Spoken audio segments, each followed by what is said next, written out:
Mesdames, Mesdemoiselles et Messieurs, l'heure est grave sur Moscou. La situation devient incontrôlable. L'OTAN et l'Ukraine sont déchaînés définitivement contre la Russie. En cette matinée du 22 septembre 2025, une attaque massive de drones ukrainiens et otaniens s'est dirigée directement sur la capitale russe, Moscou. Oui, ils ne visent plus ailleurs. C'est le cœur même de la Russie qu'ils visent. Après les attaques sur les raffineries, donc sur l'économie, le poumon économique de la Russie, les raffineries de pétrole, c'est maintenant la capitale qui est visée. Des drones se sont dirigés en quantité massive sur la capitale Moscou. Alors, tellement que la situation est d'une gravité intolérable, l'administration de la Fédération de Russie, notamment la ville de Moscou, a activé un plan, ce plan qu'on appelle le plan tapis. Un plan qu'on déclenche mais rarement. Et c'est un plan qui date de l'époque soviétique. Le plan tapis a été activé à Moscou. Ça démontre la gravité de la situation. C'est quoi le plan tapis? Nous allons aller dans les profondeurs pour bien expliquer c'est quoi le plan tapis. Mais d'entrée de jeu, il faut savoir que le ciel de Moscou a été verrouillé, fermé, pas de circulation dans les cieux. Ce qui veut dire quoi? Le transport aérien fermé. Depuis le début du conflit russo-ukrainien, jamais on a atteint un tel niveau. Jusqu'à ce que la capitale se ferme. Mesdames, Mesdemoiselles et Messieurs, dans le cadre de cette conférence géopolitique, c'est de cela que nous parlerons. Mais avant de continuer, acceptez de partager au maximum cette vidéoconférence. Il faut la partager. La Russie ne va pas tolérer ce qui est en train de se passer. Allons-y dans les profondeurs. Selon l'information officielle qui nous parvient des médias locaux, RIA Novosti et autres, le ciel de Moscou est verrouillé. Moscou est mise en état d'alerte. Dans la matinée de ce 22 septembre 2025, les autorités russes ont ordonné la fermeture totale du ciel de Moscou. La fermeture totale du ciel de Moscou. Les principaux aéroports ont vu leur trafic être interrompu.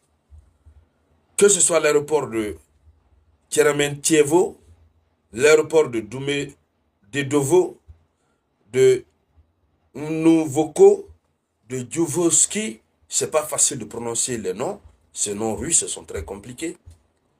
Tous ces aéroports ont interrompu leur trafic aérien. Ils ont arrêté.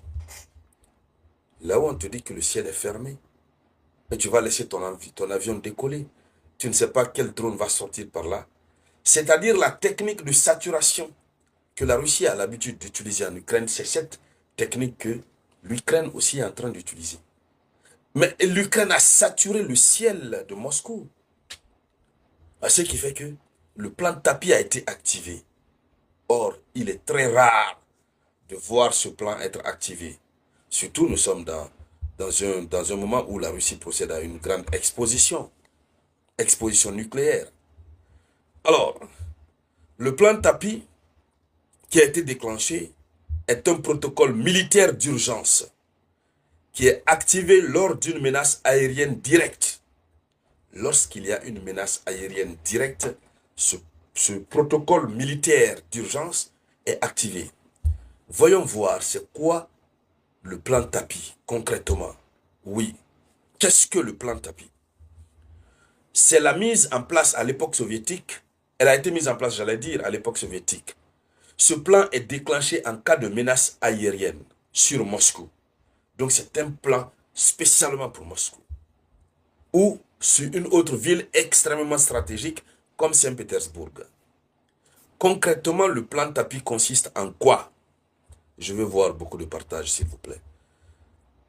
Je ne vois pas les partages. Je veux voir les partages. Le plan tapis, concrètement, consiste en quoi?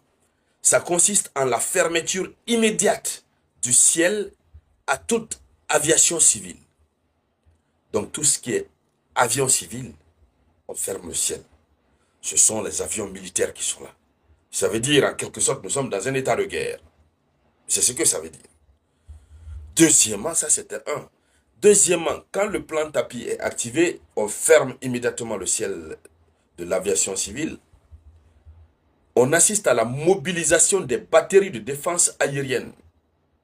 Donc, il y a eu mobilisation des batteries de défense aérienne, les S-300, les S-400, les Pantsir S-1, autour de la capitale.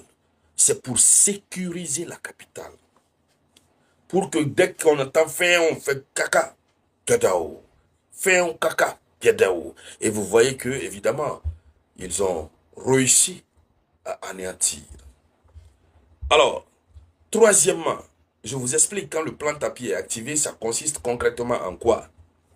Donc, après la mobilisation des batteries de défense aérienne, troisièmement, il y a la coordination centralisée entre armées de l'air, défense anti-aérienne et autorités civiles. Une coordination centralisée entre ces trois autorités. Le plan est utilisé dans des cas de drones hostiles, des missiles entrants ou menaces d'avions non identifiés. C'est ça le plan tapis. Et ça a été déclenché. Depuis 2022, nous commentons l'actualité internationale. Je commente l'actualité internationale concernant ce qui se passe entre la Russie et l'Ukraine. Chaque jour que Dieu fait, depuis 2022. Mais c'est la première fois. C'est la toute première fois que je constate que Moscou a activé le plan tapis. Et honnêtement parlant, je ne savais même pas que ce dispositif militaire existait. Je savais que ça existait, mais le nom, je ne pouvais pas imaginer. Vous comprenez donc la gravité de la situation? Quand je vous dis que le conflit est en train de se transporter au cœur même de la Russie, c'est ça l'objectif de l'OTAN. Même s'ils ne parviendront pas, mais ils sont en train de transférer. Alors, qu'est-ce qui s'est passé finalement? Il faut dire que c'est une attaque de drones. Mais ces drones ont été interceptés. Le plan tapis a été activé, on les a interceptés. Selon le maire de la ville de Moscou, Sergei Sobyanin, 7 drones ukrainiens ont été abattus par la défense antiaérienne autour de Moscou. C'est autour de Moscou que ces drones ont été abattus. Les systèmes Pantsir S1 et S400 déployés en périphérie ont neutralisé les agents avant qu'ils n'atteignent la capitale. Donc c'est à partir de la périphérie que ces drones, ces engins ont été neutralisés avant même que ces engins n'atteignent la capitale. Le premier bilan, c'est qu'il n'y a eu aucun dégât ni de victimes recensées. Mais il y a eu une perturbation majeure de la vie économique et civile en ce 22 septembre 2025. Alors, quelles sont les répercussions militaires et politiques de ce qui s'est passé? Premièrement, c'est un signe de vulnérabilité au cœur de la Russie. C'est-à-dire, l'attaque prouve que l'Ukraine ou ses soutiens disposent de drones capables de pénétrer profondément en territoire russe. Toute chose qui n'existait pas depuis le début du conflit. Ces derniers jours, il y a de cela 3 jours, je ne fais que répéter cela. L'Ukraine qui s'est reposée avec ses alliés ont réussi à tirer les leçons du conflit et se doter de types d'armes qui peuvent pénétrer au cœur de la Russie. Et quand ils lancent, on dit que c'est l'Ukraine qui a lancé. Parce qu'ils ont pris le soin de bien communiquer pour dire que oui, l'Ukraine s'est dotée de telle arme, de telle arme, de telle arme. À force de rester dans la guerre d'usure, l'Ukraine a créé son propre chemin. Il en est de même de la Russie, que la Russie, qui crée son propre chemin technologique, qui crée des armes et qui les teste aussi du côté de l'Ukraine. Alors, il faut dire que symboliquement, cette attaque montre que Moscou, au cœur du pouvoir russe, n'est plus intouchable. Ça veut dire que Moscou n'est plus intouchable. Si au départ on pensait que Moscou pouvait être épargné, mais désormais les ennemis de Moscou prouvent que Moscou n'est plus un sanctuaire. Ils peuvent toucher Moscou quand ils veulent. Alors, c'est un choc politique. Pour Poutine, c'est un test de crédibilité de sa défense antimissile et de sa promesse de sécurité totale à la population. Pour Poutine, c'est un test. Mais c'est un choc politique et stratégique international. Oui, parce que pour l'Ukraine, frapper Moscou a un impact psychologique énorme. Il s'agit de détourner l'attention mondiale du front et montrer sa capacité d'audace, montrer qu'il est audacieux. Même s'il n'arrive à rien faire, mais le fait déjà que ces drones parviennent à arriver à Moscou, ça veut dire que il a eu quand même ce qu'il voulait. En tout cas pour l'instant. Donc pour l'Occident, c'est une démonstration de l'efficacité de l'aide technologique fournie à l'Ukraine. Et donc, pour Moscou et ses alliés, cela soulève la question.